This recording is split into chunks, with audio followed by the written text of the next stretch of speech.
Yo puedo cambiar cualquier cosa en mi vida ahora mismo, pero esto que acaba de ocurrir, ya está.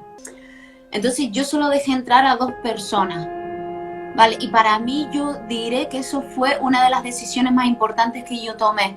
¿De qué manera crees tú que es de la que se debe acompañar a un amigo, a un familiar que ha perdido a un ser querido?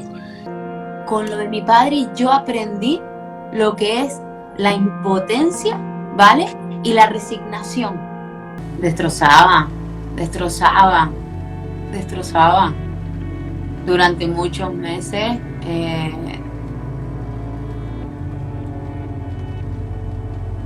Hola, ¿cómo estáis? Arrancamos un nuevo directo en el día de hoy hablando sobre el duelo, cómo es perder a un ser querido, cómo podemos afrontarlo y sobre todo el poder hablar sobre la muerte con normalidad, con tranquilidad, que creemos que es algo que nos ayudaría a llevar mucho mejor muchísimas situaciones de la vida. Cogeros algo, cogeros una bebida, sentaros, poneros cómodos y arrancamos.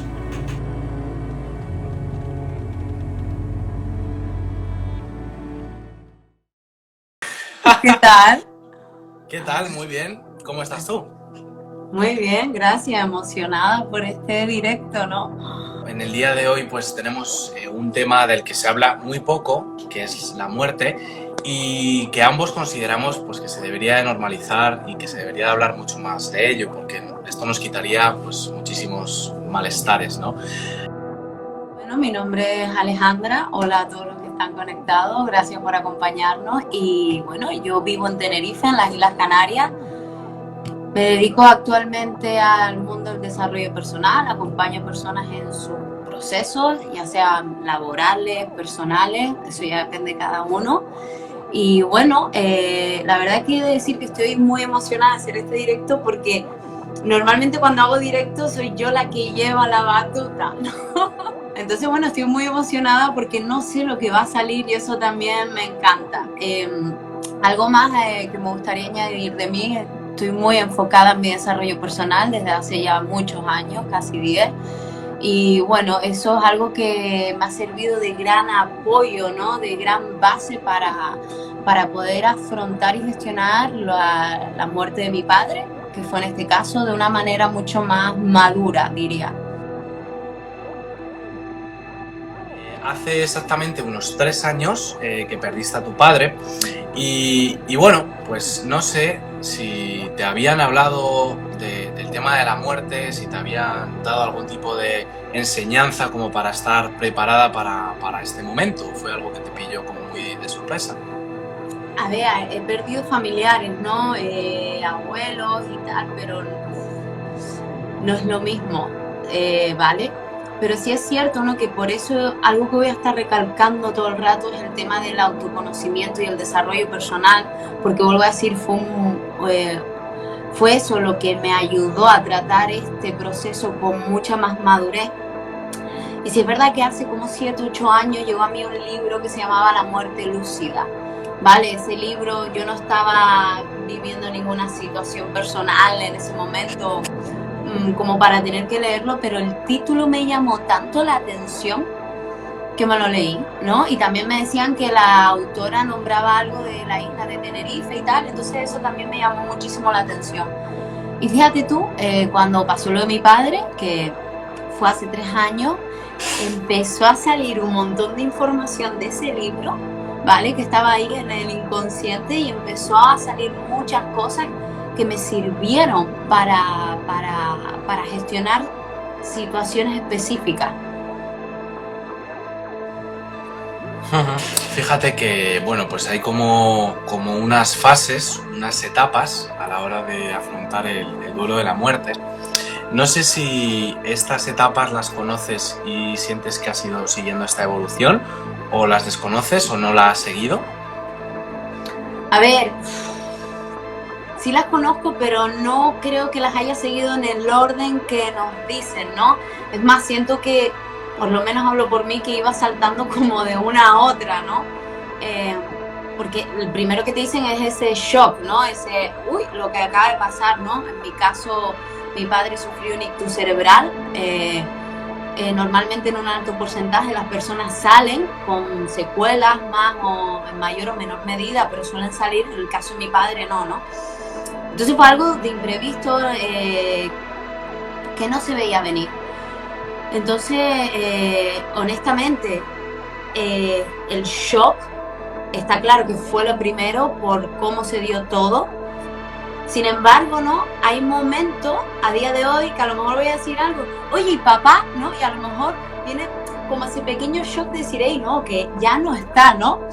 ¿Sabes? Entonces, yo creo que son etapas en las que vas saltando. Creo que no hay un orden realmente, ¿no? Por lo menos así es como lo experimenté yo.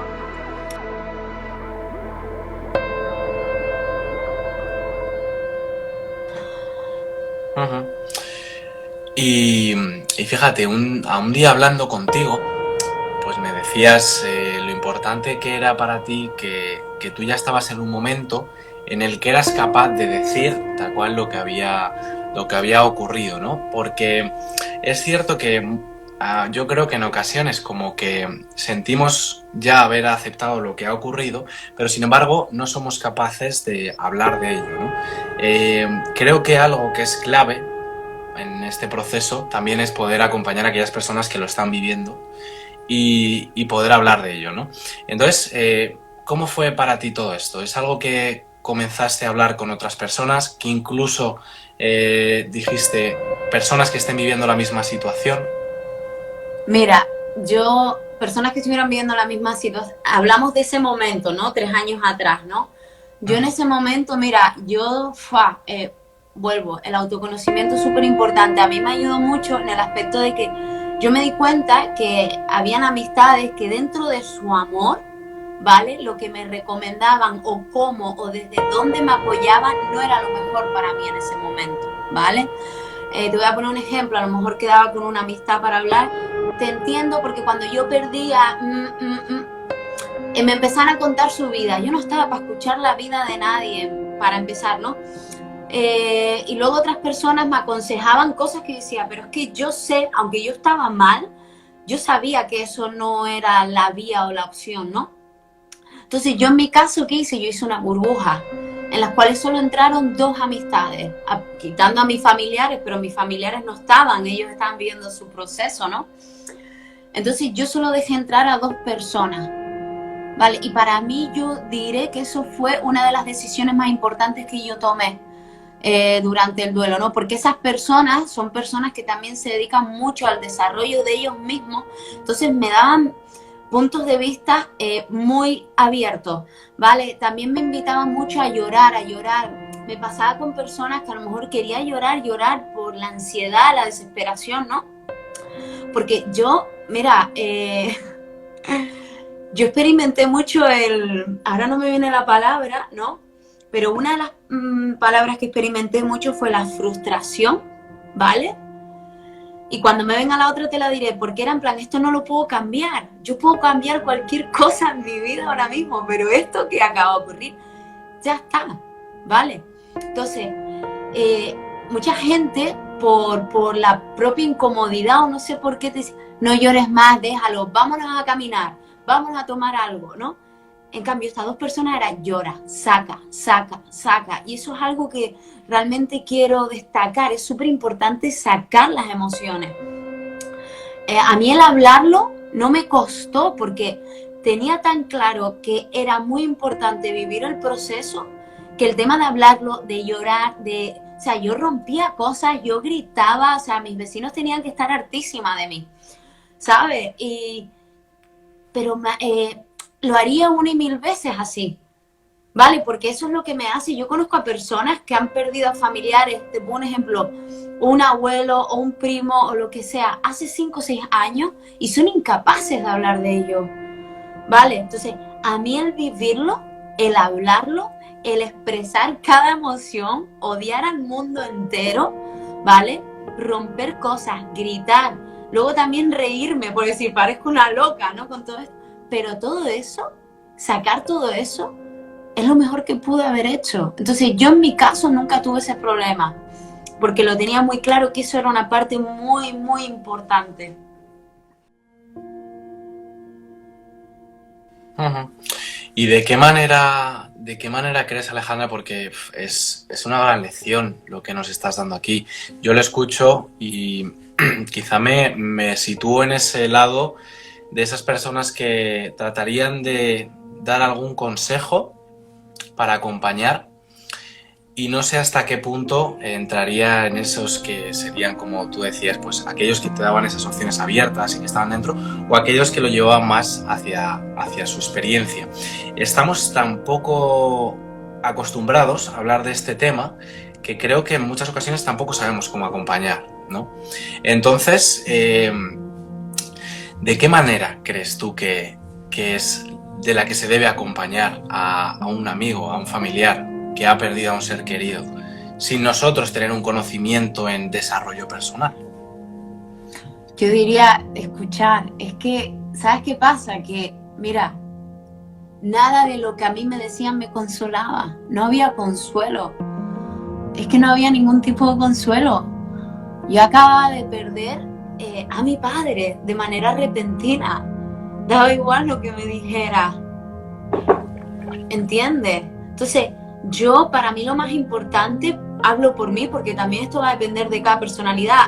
Es lo que te digo, a mí expresarme no me costaba. A una persona que le cuesta expresarse, pues a lo mejor lo que necesita es que le hablen, aunque no le consuele nada, ¿no? Pero yo en mi caso, cuando a mí me dejaban el espacio para llorar, habla, aunque repitiera lo mismo una y otra y otra y otra vez, a mí me calmaba, me aliviaba un montón. Entonces yo por mi experiencia diría dejar escuchar y no cortar el llanto, no cortar a la persona, dejar que cada emoción que esté saliendo en ese momento, porque eso es una montaña rusa de emociones, ¿vale? Entonces dejarlo, ¿sabes? Y simplemente estar ahí. Y ¿sabes qué? A mí hay una de estas personas, fue una chica y un chico, ¿no? Mi amiga siempre tenía una pregunta, que esa pregunta para mí siempre ha sido mágica. Me decía, ¿qué puedo hacer por ti en este momento? Y yo le decía, nada, abrázame, vámonos a coger aire. Pero esa pregunta, ¿qué puedo hacer por ti en este momento para ayudarte, para que te sientas mejor? Y yo a veces le decía, nada, déjame, quiero estar sola, lo que fuera. Pero esa pregunta era brutal. En ese momento tan complicado, al poco tiempo que ocurrió durante esos meses, tú, digamos, de alguna manera conectabas con tu padre, escribiendo un diario, saliendo a meditar, saliendo a conversar. ¿De alguna forma creaste una conexión que pues te hiciera sentir pues la realidad, creo yo, que no se había ido del todo?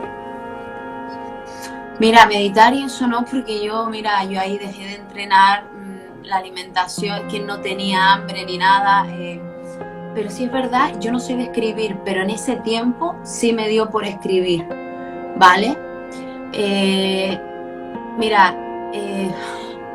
Todo esto ocurrió un par de días antes de mi cumpleaños, ¿vale? Entonces, yo escribía mucho sobre por qué ahora, por qué no estás aquí, por qué no estamos celebrando mi cumpleaños como estaba planeado, que ya estaba todo montado, los invitados, todo. Era como, entonces, por mucho que yo hablara con la que era mi pareja en ese momento, con amistad o tal, habían cosas que yo no entendía y eran como que yo necesitaba ese rincón, ¿no? Esa esquinita para mí, ¿no? Y eso lo encontraba en escribir y ya te digo, a día de hoy yo no escribo, ¿vale? Porque no es una actividad, a mí me sirven más otras actividades, ¿no? Pero en ese momento, fíjate, creo que fueron unos 3-4 meses, sí escribía, la hablaba. Aunque no estás, yo sé que tú estás en otro plano, porque yo creo en la reencarnación, entonces yo le decía, sé que estás en otro plano, sé que me vas a acompañar, sé que me vas a apoyar, pero esto duele mucho, yo jamás había sentido un dolor como ese. Jamás. Vale, mira, me acaba de venir la palabra de antes. Con lo de mi padre yo aprendí lo que es la impotencia, ¿vale? Y la resignación. Para mí, frustración impotencia y resignación cogieron significado, las entendí. Es que, o sea, yo ante esto es que me tengo que resignar, no puedo hacer nada. Y ahí está esa impotencia de decir, es que no puedo hacer nada, y eso se le une a la frustración. Entonces hay un sinfín de emociones.